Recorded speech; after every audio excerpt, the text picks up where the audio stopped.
Peace, Naeem Hakeem here. For the next 4 to 6 weeks, I'm going to be releasing a series of videos describing my opinion on what I find is poignant at the end of 2019, moving into the new decade. So thank you for joining me on this YouTube adventure, and I hope you enjoy Civilization and its Discontents. My latest content has been just so large and just full of shit that it affects the release times, you know, especially if they're really close to when I'm releasing stuff and creating stuff. The story of the hard drive. Everything's going great. I'm creating, I'm working, living in Puerto Rico. Everything's smooth. And I decided to have a guest on my show, Wolfman. I decided to do a 2-hour special because I usually can't get enough out in one episode, and I don't like rescheduling with people. You lose that momentum. And I've seen some content like podcasts and other things of the sort where they totally do 2 hours. It's ambitious, but I tried it nonetheless. This was around late August, early September. We get the episode recorded, and I receive his high quality video, which is 2 hours long. I receive his high quality audio, which is 2 hours long. I have my high quality video, my high quality audio, plus a bunch of edits that I was doing on Final Cut in and of itself. I had been working on a lot up to that point, music wise and marketing wise and business wise and creative wise. Just I was in such a good momentum, and I got too ballsy and I didn't back up my hard drive, and I hadn't backed up my hard drive since March of 2019.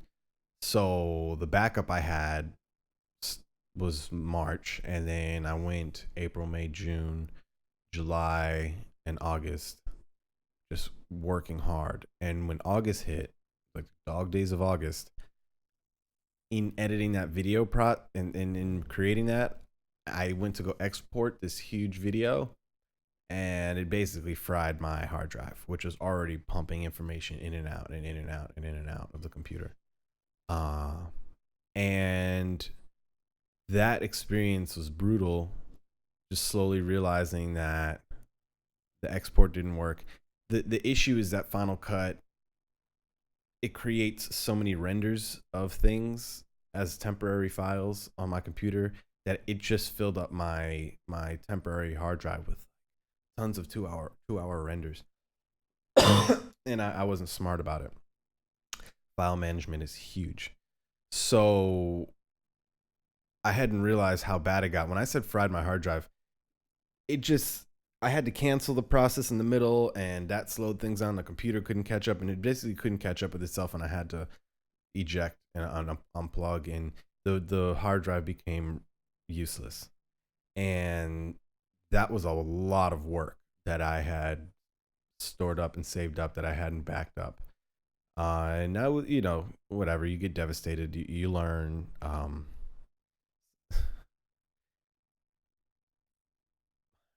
My dad said, well, you know, if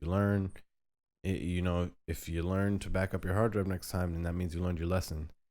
Yes, that's true. It goes way deeper than that. I output a lot more work, and I output a lot more content than a lot of my peers in certain industries, and it affects the output. If you output too much in too many places, you spread yourself a little thinner than if you were to go all in on one thing. Going all in on one thing is just as risky as spreading yourself thin. They're just different kinds of risks. And I just been dealing with that for the past couple months and restarting and kind of resetting things up. And you replace a hard drive, you set yourself up anew, you set up new controls, you got to set up new infrastructure in a lot of places locally, like on my computer. Now, there's another aspect of this. How much energy, the other sign I took from this was how much energy should I be doing in certain things, and how much is it really benefiting people? And I wonder, does this benefit? I know it benefits you because you're listening. I mean, I wonder if I should not distract you from doing what you're supposed to be doing. Just curious. That's just my thought. Let me know in the comments what you think, as to whether or not certain content of mine was beneficial. I had someone tell me, yes, whether or not it's beneficial, it's what I want to do. It's my living. It's I'm that type of person to want to help with X, Y, and Z music and perspective on culture and whatever. It starts to get tough when you don't have a team, and your team is kind of your audience. So as a 1 man, 2 man operation, I have to like gauge my audience a little bit and see what they think. To keep the long story short, on the hard drive situation, my hard drive crashed, and burned because I was doing too much. And I always do too much, and I always do a lot. I don't want to say it's too much. I never feel like it's too much. I feel like it's a lot. And when talking to a few people, I got into, they're not arguments, they're debates and stuff. And like someone, for example, asked me, when can I get in on an episode of the podcast? Which would be dope if the person that asked put out as much content as I did, or was even capable of putting out content. You have to, and I'm not even doing it in a magical fashion. I'm literally putting up my phone, my cell phone, recording it and recording audio, and then just putting them together later and editing. Yeah, it's a lot of work, and I always talk about this. But it's almost like this is my way. Like, I'm the one that I'm hiring. Like, I don't hire people to do it. I don't pay anybody to do it, because I would have to pay up the wazoo to get all the work done. And so people like only want to be creative or be the performer or the jokester or the punchline, but they don't want to do the work part. And they want to so then they focus so much on trying to be so good that they don't have to work, which is, everybody's trying to do that. But before you have a team to do stuff for you, have to do stuff for yourself. So, I had an album recently dropped that I didn't do well with the release. Like, I dropped it out of, it's like a pimple. Sometimes music builds up and then you got to squeeze it out. And I squeezed that music out because it was what I was feeling inside. And not many people have heard it. I doubt you've heard it, but be that as it may, I had a close acquaintance I told that it didn't do as well as I thought it would. And they pretty much told me to explore my interests. They didn't know what to tell me, really. And it's tough because if I were to have a team, I probably would want someone like that on my team, or that person. And when you hear that from your ranks, you're like, oh, I say, man, well, that's unfortunate. He must not have the fighting spirit. He must not care, or they must not want to be telling me what's really good. But the thing is, I need to always make my stuff better. Like, that's the input. We all need to make our stuff better. What I'm talking about, just creating better content. Now,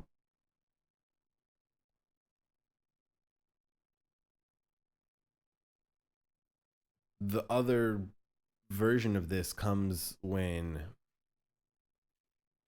someone will assume that you can either do something for them or help.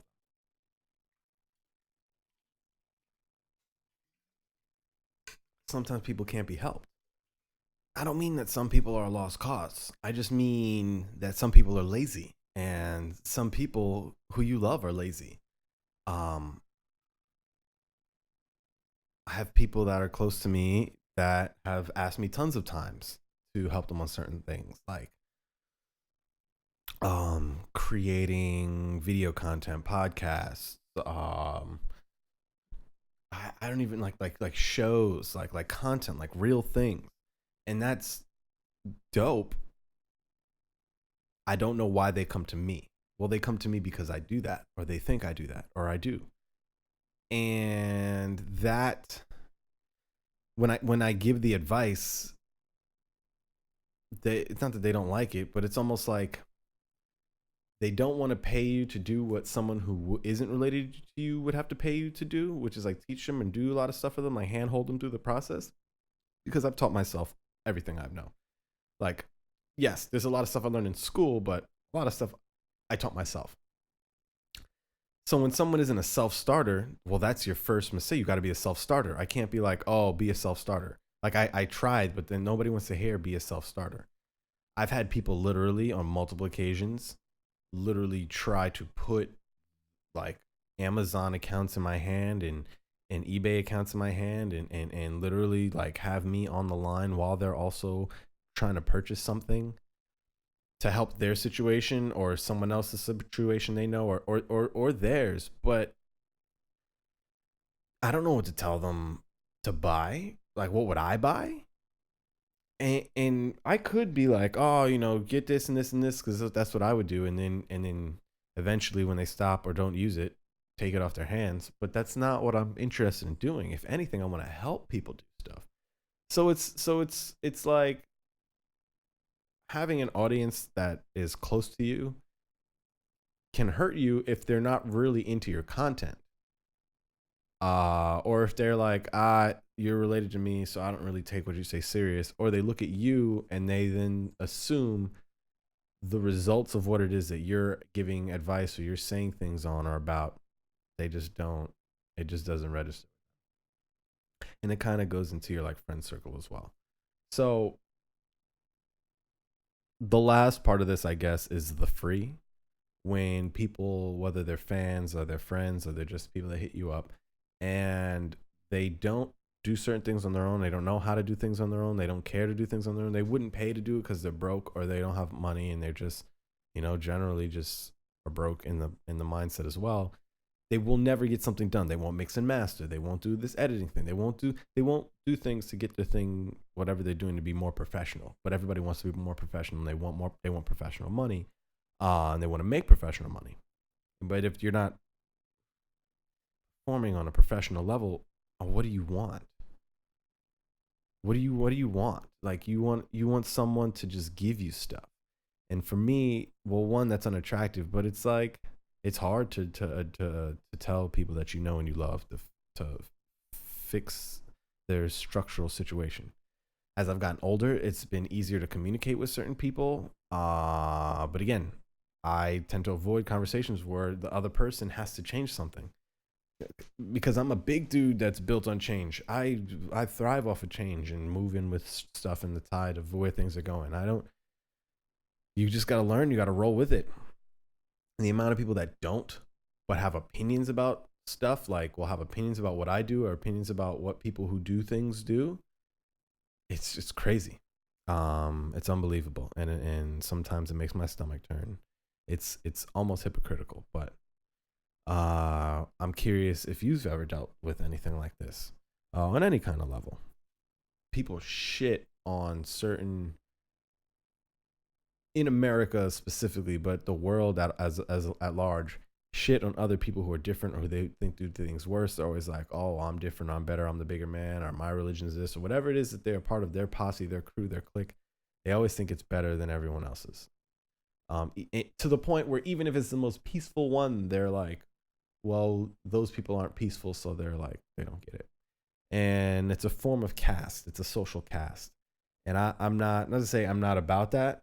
I mean, I do it in forms I probably don't even notice, but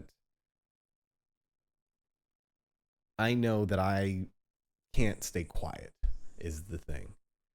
And so the new season and the new era of where I'm going needs to include all the realities of who I am, or else I'm subject to the nothingness of a viewer. Like, a viewer is great. I had an acquaintance tell me, don't get mad at the viewer and don't argue with the viewer. Most viewers are just that. You're a viewer, and I believe in doing more than just watch. And sometimes people feel like what they're doing is enough, and what they're, it's like, well, do you not want me to consume your content, or do you? It's like, what do you want? It's like, man, I want you to think on your own. Like, you shouldn't have to consume my content, but I truly don't believe that what I'm saying people are on. That's the thing. And people don't want to hear. I know that's the thing. And some people do. But I implore you to be that change and be part of that new movement of like, be the good that's coming in this new era. There's obviously shitbags and scumbags on all types of levels, and it's related to power mostly and money and, you know, sexuality. But what it's that's also related to power. But it's like, man, if you don't like something, i.e., Trump or i.e., somebody abusing their power or something, don't buy into it. And buying into it is spending your money on things related to that. And so many people do out of convenience that it's like, you know, but everybody wants you to be yourself. Because I'm afraid of who I am or I was for a while. I know that I'm an effective person. So I just know that it's like tough to move into that. But I'm curious what you think. What do you think works? What doesn't? What works for you? What doesn't work for you? Dealing with people, dealing with being yourself. How do you deal with situations where you are talking to someone and you're with someone who's close to you and you just don't agree with them and y'all have disagreements? And you can't just be like agree to disagree. Some people are really dumb. Some people take things personal. People get upset. There's a lot of rough and fluff that comes with that. And I have ways of dealing with it, which is why I'm really into zodiac and people and psychology and all that kind of stuff. But here's how you deal with it.